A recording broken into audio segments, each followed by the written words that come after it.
चलिए आज हम आगे रखते हैं 1.2 का पहला नंबर क्वेश्चन। कहता है कि निम्नलिखित संख्याओं को अभाज्य गुणनखंडों के गुणनफल के रूप में व्यक्त कीजिए। किसके रूप में कह रहा है? अभाज्य गुणनखंडों के गुणनफल के रूप में व्यक्त करना है, ठीक ना, किसी भी चीज को। ठीक है, तो अभाज्य गुणनखंड के गुणनफलों के रूप में अगर व्यक्त करना है किसी को, तो हम लोग उसको सबसे पहले क्या करते हैं कि जैसे कि यहाँ पर दिया हुआ है 140, ठीक है, कितना दिया हुआ है? 140 दिया हुआ है। देखिएगा, तो हमने बोला क्या कि इसको जैसे कि हमने क्या अभाज्य गुणनखंडों क्या गुणनफल के अभाज्य गुणनखंडों के गुणनफल के रूप में व्यक्त करना है। किसके? तो हम लोग जैसे कि इसका है पहला नंबर क्वेश्चन हमारा 140 है, ठीक ना, हाँ, तो इसको क्या करते हैं कि 2 से पहले डिवाइड करते हैं। इस तरह से हम लोग तोड़ेंगे इसको, तो 70 फिर 2 से, तो कितना हो जाएगा? 35। कितना हो जाएगा?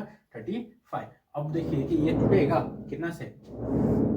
5 से 7 बार में, इससे तो ज़्यादा नहीं टूटने वाला है, ठीक है ना। तो इसको हम लोग ऐसे लिख सकते हैं सॉल्यूशन के फॉर्म में कि पहला नंबर का सॉल्यूशन, ठीक है, 144 का अभाज्य गुणनखंड 144 का, ठीक ना, 140 का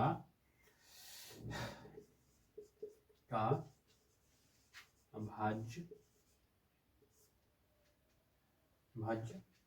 नीचे लिख देते हैं गुणनखंड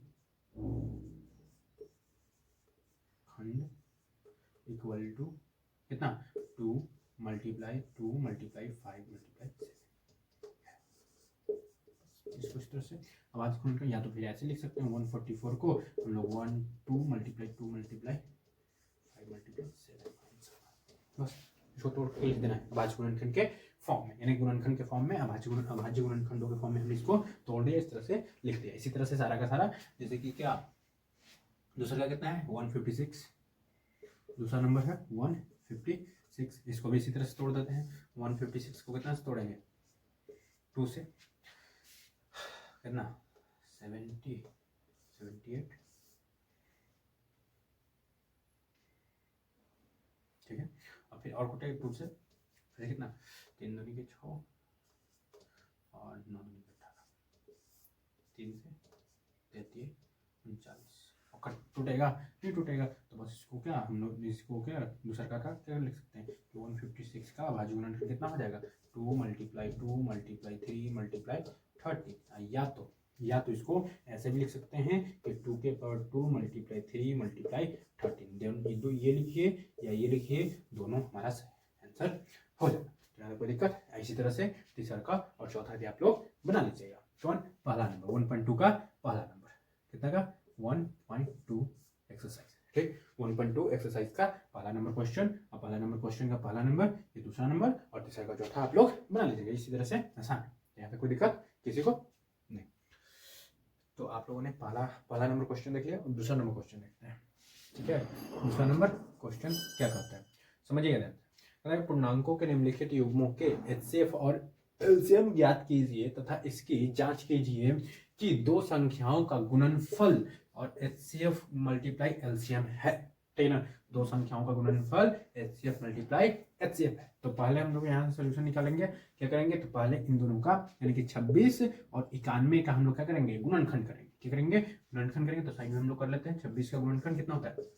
2, 13 लिखे 26, यानी कि इक्वल टू 2 मल्टीप्लाई 30। 91 का क्या होता है? 91 का एक बार कर लेते हैं। 91 कितना से? तो 7 से 13 7 91 होता है ना, 13 यानी कि 7 मल्टीप्लाई 13। तो हमने इसका निकाल लिया। क्या निकाल लिया? तो इसका क्या फैक्टर निकाल लिया, गुणनखंड क्या गुणनफल कर दिया, गुणनखंड के रूप में लिख दिया, है ना। 2 मल्टीप्लाई 30 और क्या थे? 7 मल्टीप्लाई 30, ठीक। तो यहाँ तक किसी को दिक्कत नहीं। अब देखिए इसका HCF निकालते हैं। निकालते हैं HCF ऑफ कितना? 26 और 91 का HCF कितना होगा? देखिए तो दोनों में कुछ मिल रहा है, तो देखिए 30 और 30, यानी कि इसका HCF क्या हो जाएगा? 30 हो जाएगा। और इसी तरह से हम निकालते हैं LCM निकाल लेते हैं इसका, कितना? 26 और 91 का। अगर HCF और LCM निकालते हैं किसका? 26 और 91 का, तो कितना आएगा कि जो बच गया, यानी कि 2 मल्टीप्लाई 7, और क्या हमने बताया था 2 मल्टीप्लाई 7, जो क्या HCF होता है उसको भी हम लोग यहाँ मल्टीप्लाई कर देते हैं। तो क्या करते हैं? मल्टीप्लाई कीजिए, सबको मल्टीप्लाई करने के बाद क्या आएगा? 7 7 दूनी 14, 14 और 13 में अगर मल्टीप्लाई करते हैं तो 182 आता है। कितना आएगा? 182 आएगा। तो यहाँ तक हमने HCF और LCM निकालने के लिए बोला, HCF और LCM निकाल दिया। अब कहता है कि जांच कीजिए। तो अब जांच हम लोग करते हैं कि जांच क्या करते हैं, जांच कर लेते हैं कि जांच करने पर क्या आता है। तो पहली संख्या हमने पढ़ा है, पहली संख्या मल्टीप्लाई दूसरी संख्या equal to HCF multiply LCM।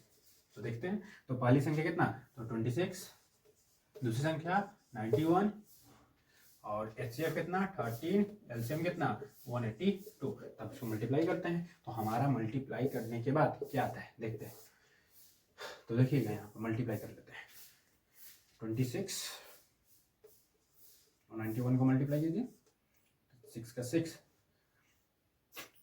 2 का 2, 9 छक 54, 9 55 45, 9 छक 54, 54 के 4 हाथ मेरा 5, 9 दूनी का 18, 19 20 21 22 23 23 यानी 6 4 4 2 6 9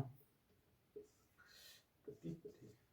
कितना आने वाला है 66, यानी कि 2 23 66। कितना आएगा 23 66। एक तरफ इक्वल टू उत्तर भी कितना आने वाला है 23 66। आप लोग इसका मल्टीप्लाई करके आप लोग देख सकते हैं, ठीक है ना, यहाँ तक कोई दिक्कत।